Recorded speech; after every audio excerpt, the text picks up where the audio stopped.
as an officer. Nobody does that. We did not carry anybody's land. The man took the land. We will not allow because he was chief of naval staff, and then he used to carry land. Sir, everything was acquired legally. Will you stop that? Will you stop that? Sir, I'm an officer, I have integrity. Shut up, your mouth, good officer. I will not shut up. Will you get out? Sir, I won't shut up. Sir, I was in school, you're not in school. Sir, you can't shut me up. Will you keep quiet? Get me a big fool. I'm not You are a big fool. I'm not a fool, You think I shoot anybody like that? Sir, I'm not a fool. Who are you? I am not a fool, sir. As at the time I graduated, you were in primary school. I'm acting on orders. For which order? You will see whether you will not be here. Sir, you can't call me a fool. I'm an officer. I'm not a fool, sir. You would have killed everybody here. No, we won't kill anybody. We won't kill anybody. We are acting on orders.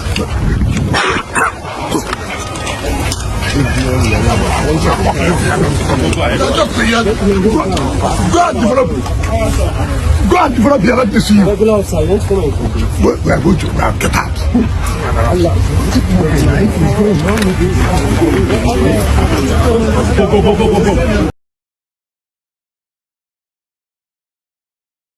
Well, even the position of the land.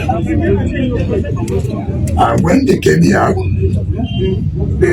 I was informed that the soldiers of the military had to chase them away.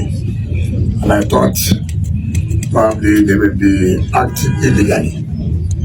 And so today, while I was in the office, while they came to implement the directive that was given to them by myself, I was called that the military have taken over the place. And I have to come by myself to see things for myself. It's still unfortunate.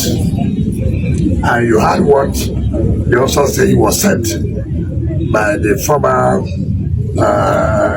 chief of naval staff. And I don't understand how somebody who attained that position and see that he has a problem cannot approach my office to say, look, this is what is going on, this is what is going on. Or simply because he's a military man, he could use that to intimidate Nigerians. I'm not one of those kind of persons that will succumb to blackmail or intimidation. And you can imagine where you cannot even prove where the documents. And the director of the control is there. I said, look, I was there. I said, bring the documents. You don't have the documents. Bring the approval for building. You don't have it.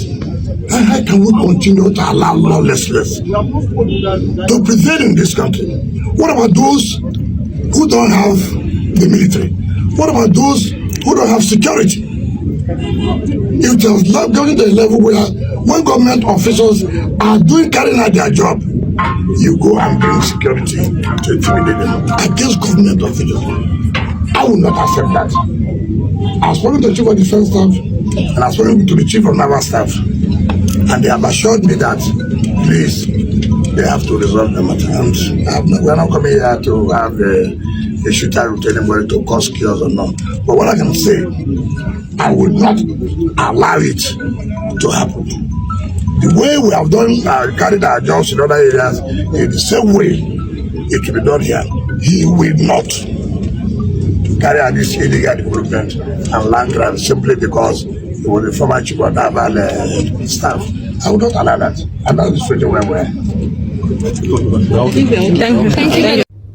Yes, so first let me commend the officer A.M. Yeriman who has stood tall in the face of verbal abuse and intimidation by the ever-power drunk Nyesom Wike, who is generally very badly behaved. He does not seem to understand that public office should come with responsibility. Ordinarily, the military should not be anywhere close to protecting land or property of anyone. But when we are dealing with people like Nyesom Wike who take the law into their hand, who break the law at will. Since he became FCT Minister, he has been above the law. The law is clear that you cannot revoke Mr. A's land and give it to Mr. B. You can only revoke land in overriding public interest. Maybe you want to build an airport, a railway, a road, a hospital. But what Wike has been doing is he has been revoking ordinary people's land and giving it to his children, his friends, his political allies. And this is wrong. The only reason why we are hearing of this now is that he has gone to touch the land of a powerful man. He has been doing it to thousands of people since he became minister, and nobody has had the guts or courage to stop him. One of the reasons why Goodluck Jonathan, that I heard Goodluck Jonathan wanted to that wants to contest against President Tinubu is because Wike went ahead and revoked his land. Why will you go and revoke Jonathan's land? For what? On what basis? You understand? And he revokes people's land, then give it to other people in contravention with the law. So when you live in a society where law is not respected, then you have no other option but to resort to self-help. And that is not to say that anyone is encouraging resort to self-help. But Wike is badly behaved. The company that was allocated this land that Wike went to invade to take, Santos Properties and its subsidiaries, they got allocation for 10 hectares in 3 places. That's 30 hectares. They were the one that cleared the land, compensated the natives around the place, put in all the facilities that the place now looks attract. The place is far away in Gadwa. And one of the former Naval chief was the one that went to go and meet this Santos company and said, oh, I want part of the land because I want to do my wife wants to do an event center.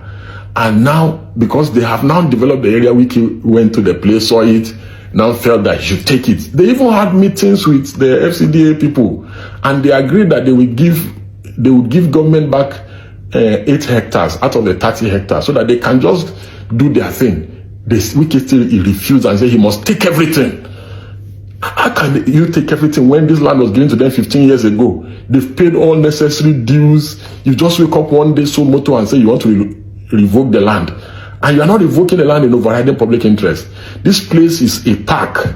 It was allocated for park. Wike has converted it now to residential. This is what he has been doing all over Abuja. This thing that he's doing has economic and environmental impact and implication in the FCT. Today, many banks no longer accept title documents to give loan or as collateral in bank because Wike has bastardized, the issue of land. You can have a land today and tomorrow Wike will come and revoke it. So which bank wants to take the risk?